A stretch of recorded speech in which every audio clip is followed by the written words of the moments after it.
வணக்கம். இன்றைய முக்கிய நிகழ்வுகள். ஒருதலை காதல் விவகாரத்தில் காதலிக்க மறுத்த பெண்ணை பெட்ரோல் ஊற்றி கொளுத்திய இளைஞர், சிகிச்சை பலனின்றி உயிரிழந்த பெண். புதுச்சேரியில் என்ஆர் காங்கிரஸ் பாஜக கூட்டணி உறுதி செய்யப்பட்டது.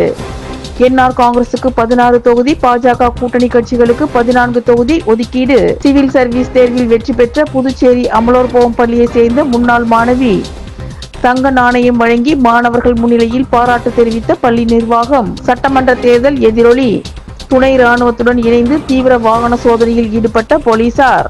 காதலிக்க மறுத்த பெண்ணை ஒருதலை காதலன் பெட்ரோல் ஊற்றி கொளுத்திய விவகாரத்தில் 85% தீக்காயங்களுடன் தீவிர சிகிச்சை பிரிவில் இருந்த பெண் சிகிச்சை பலனின்றி உயிரிழந்தார்.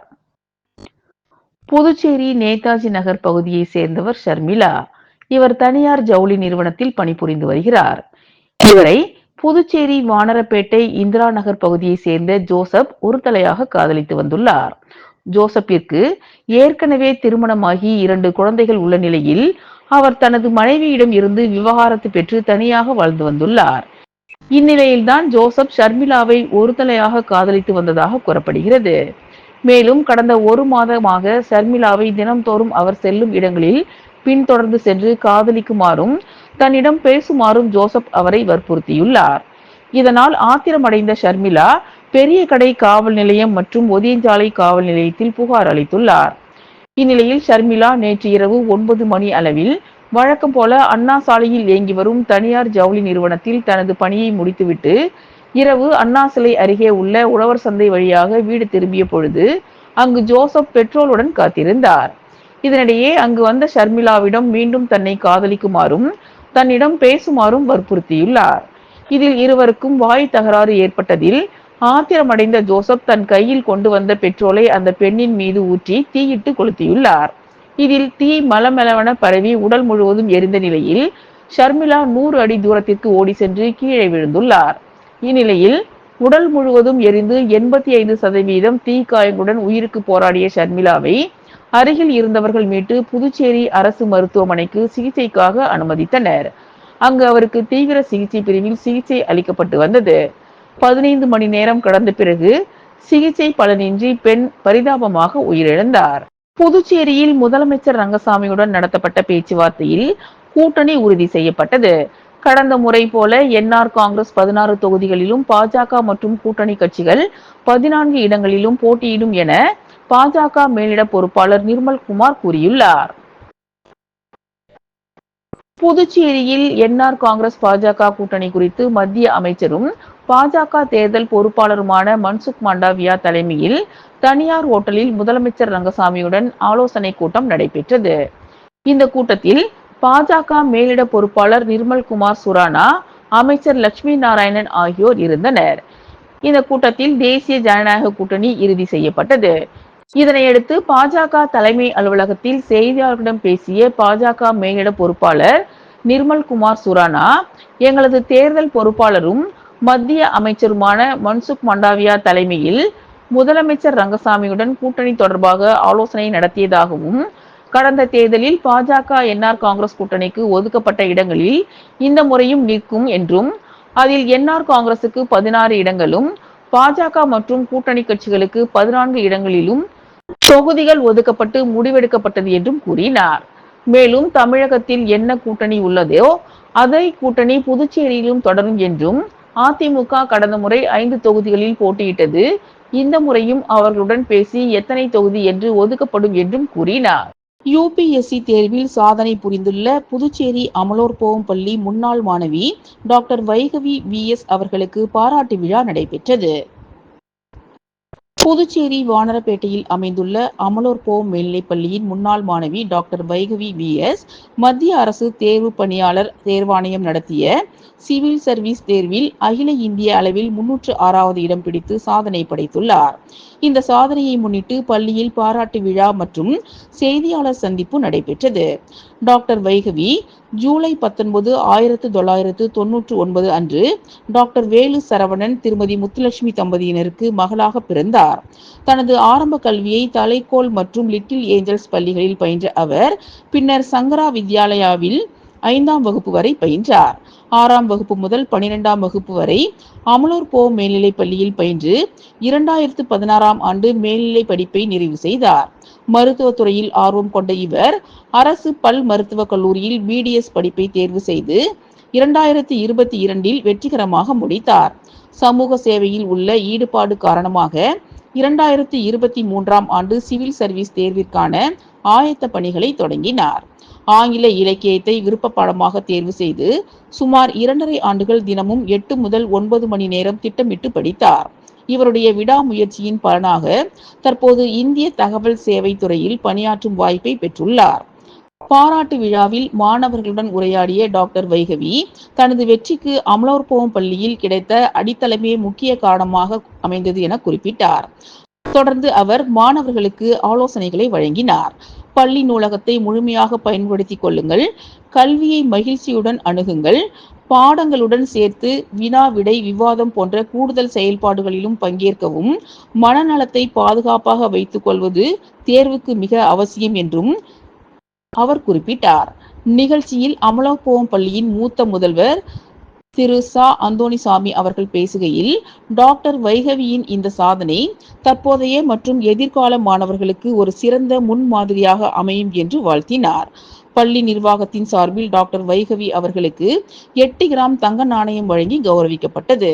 தனது தாய் பள்ளிக்கு மீண்டும் வந்திருப்பது ஒரு முழுமையான சுற்றுப்பயணம் நிறைவடைந்த உணர்வை தருவதாக டாக்டர் வைகவி நெகிழ்ச்சியுடன் தெரிவித்தார். புதுச்சேரி அரசியல் சர்வதேச மேடைக்கு பிரான்ஸ் நாட்டில் லட்சிய ஜனநாயக கட்சிக்கு ஆதரவு தெரிவிக்கப்பட்டு ஜோஸ் சார்லஸ் மார்டினுக்கு உற்சாக வரவேற்பு அளிக்கப்பட்டது. புதுச்சேரி அரசியலை பொறுத்தவரை மாநில எல்லைகளை தாண்டி அரசியல் செயல்பாடுகள் பெரிதாக இடம்பெற்றதில்லை என்றே இதுவரை கூறப்பட்டு வந்தது. ஆனால் தற்போது புதுச்சேரியில் புதியதாக தொடங்கப்பட்டுள்ள லட்சிய ஜனநாயக கட்சி மாநில எல்லைகளை தாண்டி பல்வேறு செயல்பாடுகள் மூலம் கவனம் ஈர்த்து வருகிறது. ஜோஸ் சார்லஸ் மார்டின் தலைமையில் செயல்பட்டு வரும் இந்த கட்சி சமீப காலமாக வெளிநாடுகளிலும் தனது செயல்பாடுகளை வெளிப்படுத்தி வருகிறது. புதுச்சேரி அரசியல் குறித்து ஜெனீவா நகரில் கருத்துக்கள் பகிரப்பட்டதுடன், கடந்த மாதம் சவுதி அரேபியாவில் சிக்கி தவித்திருந்த ஒரு பெண்மணியை 12 மணி நேரத்திற்குள் அந்த நாட்டில் இருந்து மீட்க நடவடிக்கை எடுக்கப்பட்டது குறிப்பிடத்தக்கது.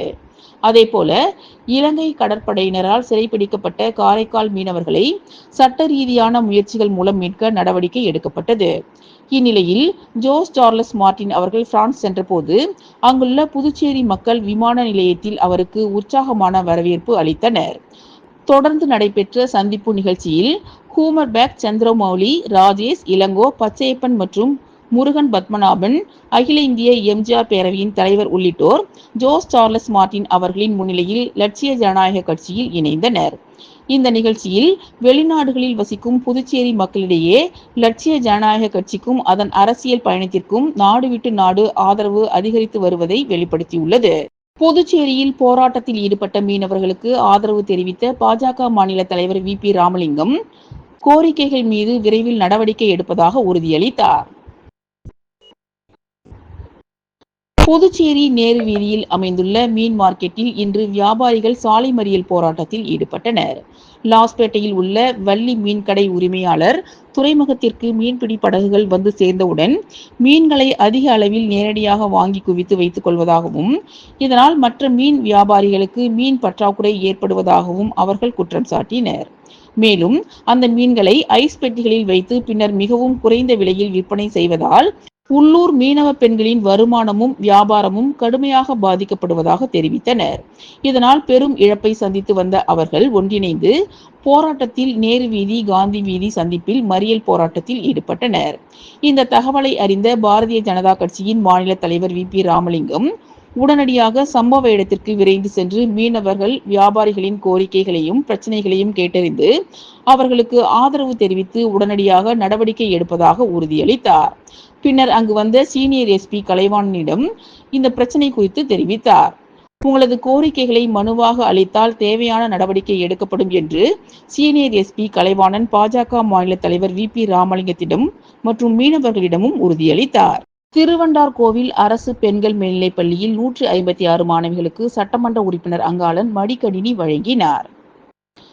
புதுச்சேரி மாநிலம் திருபுவனை சட்டமன்ற தொகுதிக்கு உட்பட்ட திருவண்டார்கோவில் பகுதியில் அமைந்துள்ள அரசு பெண்கள் மேல்நிலைப் பள்ளியில் பயிலும் 12ஆம் வகுப்பு மாணவிகளுக்கு மடிக்கணினி வழங்கும் விழா நடைபெற்றது.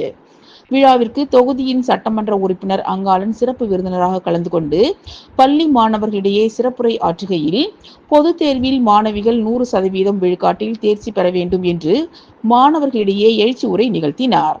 தொடர்ந்து 156 மாணவிகளுக்கு மடிக்கணினி வழங்கினார். விழாவிற்கு பள்ளி துணை முதல்வர் மோகனாம்பாள் தலைமை தாங்கினார். இந்நிகழ்ச்சியில் ஆசிரியர்கள், JCM மக்கள் மன்ற நிர்வாகிகள், பொதுமக்கள், மாணவர்கள் திரளாக கலந்து கொண்டு விழாவினை சிறப்பித்தனர். விழாவிற்குரிய அனைத்து ஏற்பாடுகளையும் ஆசிரியர் பெருமக்கள், அலுவலக ஊழியர்கள் மிக சிறப்பான முறையில் செய்திருந்தனர். வருகின்ற சட்டமன்ற தேர்தலை முன்னிட்டு தற்போது இருந்து துணை ராணுவத்துடன் போலீசார் தீவிர வாகன சோதனையில் ஈடுபட்டு வருகின்றனர். தமிழகம் மற்றும் புதுச்சேரியில் சட்டப்பேரவை தேர்தல் நடைபெறவுள்ளது.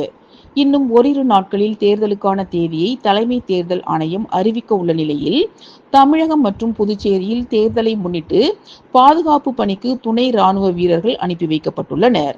இந்நிலையில் புதுச்சேரிக்கு வந்துள்ள துணை ராணுவ வீரர்களுடன் புதுச்சேரி போலீசார் தற்போது இருந்து வாகன சோதனையில் ஈடுபட்டு வருகின்றனர்.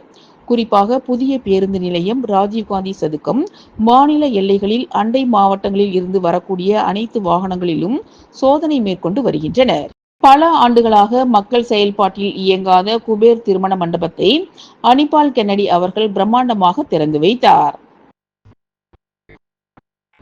புதுச்சேரி உப்பளம் தொகுதிக்குள் உள்ள சுப்பையா சாலையில் அமைந்துள்ள குபேர் திருமண மண்டபம் 69,75,000 ரூபாய் செலவில் புதுப்பித்து மேம்படுத்தப்பட்டு உப்பளம் தொகுதி சட்டமன்ற உறுப்பினர் அனிபால் கென்னடி அவர்கள் தலைமையில் இன்று ரிப்பன் வெட்டி திறந்து வைக்கப்பட்டது. இந்த பணிகள் சுப்பராயப்பிள்ளை அறக்கட்டளை நிதியிலிருந்து மேற்கொள்ளப்பட்டன. இந்த திட்டத்திற்கான பூமி பூஜை நிகழ்ச்சி முன்னதாக உப்பளம் தொகுதி சட்டமன்ற உறுப்பினர் அனிபால் கென்னடி அவர்கள் தலைமையில் நடைபெற்றது. பல ஆண்டுகளுக்கு முன்பு புதுச்சேரி நகராட்சியால் கட்டப்பட்ட இந்த திருமண மண்டபம் உப்பளம், வானரப்பேட்டை, நேதாஜி நகர், வம்பாக்கீரப்பாளையம், சின்னக்கடை, கோலாஸ் நகர், பெரியபள்ளி, கீரப்பாளையம், திப்புராயப்பேட்டை உள்ளிட்ட பகுதிகளை சேர்ந்த பொதுமக்கள் குறைந்த செலவில் திருமணம் உள்ளிட்ட சுப நிகழ்ச்சிகளை நடத்தும் வகையில் பயன்படும் என்று தெரிவிக்கப்பட்டது. இந்த திறப்பு விழாவில் காவல் ஆய்வாளர் கார்த்திகேயன், நகராட்சி உதவி பொறியாளர் யுவராஜ், இளநிலை பொறியாளர் சண்முகம், ஆய்வாளர் ரவிச்சந்திரன், கழக நிர்வாகிகள், கழகத்தினர், சமூக ஆர்வலர்கள் மற்றும் பொதுமக்கள் உள்ளிட்டோர் கலந்து கொண்டனர். வில்லியனூர் தொகுதியில் 19,34,00,000 ரூபாய் செலவில் வளர்ச்சிப் பணிகளை எதிர்க்கட்சித் தலைவர் இரா. சிவா தொடங்கி வைத்தார். வில்லியனூர் சட்டமன்ற தொகுதிக்கு உட்பட்ட கருப்பட்டி வாய்க்காலில் பொதுப்பணித்துறை நீர்ப்பாசன கோட்டம் மூலம் மாதா கோவில் முதல் சீலா ஓடை வரையிலும், கொம்பாக்கம் அம்மன் குளம் முதல் சீலா ஓடை வரையிலும் 18,99,00,000 ரூபாய் செலவில் PCC வடிகால் கட்டுமான பணி மற்றும் ஒதியம்பட்டு வருவாய் கிராமத்திற்கு உட்பட்ட பெரியபேட் கால்வாயை இணைக்கும் குளூனி பள்ளி சாலையின் குறுக்கே 35,62,000 ரூபாய் செலவில் மதகு கட்டும் பணிக்கான பூமி பூஜை நிகழ்ச்சி நடைபெற்றது. இந்நிகழ்ச்சியில் தொகுதியின் சட்டமன்ற உறுப்பினரும் எதிர்க்கட்சி தலைவருமான இரா. சிவா கலந்து கொண்டு PCC கட்டுமான பணி மற்றும் மதகு அமைக்கும் பணியினை பூஜை செய்து தொடங்கி வைத்தார். இதில் பொதுப்பணித்துறை தலைமை பொறியாளர் வீரசெல்வம், கண்காணிப்பு பொறியாளர் சுந்தரமூர்த்தி, நீர்ப்பாசன கோட்ட செயற்பொறியாளர் ராஜ்குமார், உதவி பொறியாளர் மதிவாணன், இளநிலை பொறியாளர் ஷியாம், ஊர் முக்கியஸ்தர்கள் குலசேகரன், தர்மராஜ், கலியபெருமாள், திருவேங்கடம், சொக்கலிங்கம், பாலு உள்ளிட்ட பலர் கலந்து கொண்டு சிறப்பித்தனர். புதுச்சேரி மதகடிப்பட்டு 4 முனை சந்திப்பு முதல் சூரமங்கலம் கூட்டோடு வரை 49,27,000 ரூபாய் மதிப்பீட்டில் மடுகரை சாலையை சீரமைத்து மேம்படுத்தும் பணியை திருபுவனை தொகுதியின் சட்டமன்ற உறுப்பினர் அங்காளன் பூமி பூஜை செய்து தொடங்கி வைத்தார். புதுச்சேரி எல்லை பகுதியான மதகடிப்பட்டு மேம்பாலம் 4 முனை சந்திப்பில் இருந்து வடக்கே நல்லூர், கொத்தாம்பாக்கம், சூரமங்கலம், கரியமாணிக்கம் வழியே மடுகரை செல்லும் சாலை 24 மணி நேரமும் போக்குவரத்து நிறைந்த சாலையாக உள்ளது. நெட்டப்பாக்கம் பகுதியில் உள்ள பல்வேறு தனியார் நிறுவனங்களில் இருந்து வெளி மாநிலங்களுக்கு செல்லும் சரக்கு லாரிகள் போக்குவரத்தாலும் கடந்த ஆண்டு பெய்த தொடர் மழையாலும் மதகடிப்பட்டு மடுகரை சாலை ஆங்காங்கே குண்டு குழியமாக மாறியது. இதனால் வாகன ஓட்டிகள், பொதுமக்கள் மற்றும் பள்ளி, கல்லூரி மாணவ மாணவிகள் அவதிப்பட்டு வந்தனர். இந்நிலையில் சேதமடைந்த மடுகரை சாலையை சீரமைக்க நடவடிக்கை எடுக்க வேண்டும் என பொதுமக்கள் மற்றும் பள்ளி, கல்லூரி மாணவர்கள் திருபுவனை தொகுதி MLA அங்காளன் அவர்களிடம் கோரிக்கை விடுத்தனர். இது குறித்து அங்காளன் MLA புதுச்சேரி பொதுப்பணித்துறை தெற்கு கோட்ட அதிகாரிகளிடம் நேரில் சந்தித்து பேசி சாலையை சீரமைக்க நடவடிக்கை எடுக்க வேண்டும் என கோரிக்கை விடுத்தார். இந்நிலையில் பொதுப்பணித்துறையின் சார்பில் 49,27,000 ரூபாய் மதிப்பீட்டில் மதகடிப்பட்டு பாலம் 4 முனை சந்திப்பில் இருந்து வடக்கே சூரமங்கலம் கூட்ரோடு வரை சாலையை சீரமைத்து மேம்படுத்தும் பணிகளுக்கான பூமி பூஜை விழா நடைபெற்றது. விழாவிற்கு திருபுவனை தொகுதியின் சட்டமன்ற உறுப்பினர் அங்காளன் தலைமையேற்று பூமி பூஜை செய்து பணியை தொடங்கி வைத்தார். விழாவிற்கு பொதுப்பணித்துறை தலைமை பொறியாளர் வீரசெல்வம், செயற்பொறியாளர் சந்திரகுமார், உதவி பொறியாளர் கோபிநாத், இளநிலை பொறியாளர் கிருஷ்ணன் மற்றும் பலர் கலந்து கொண்டனர். இத்துடன் இன்றைய நிகழ்வுகள் நிறைவடைந்தன. வணக்கம்.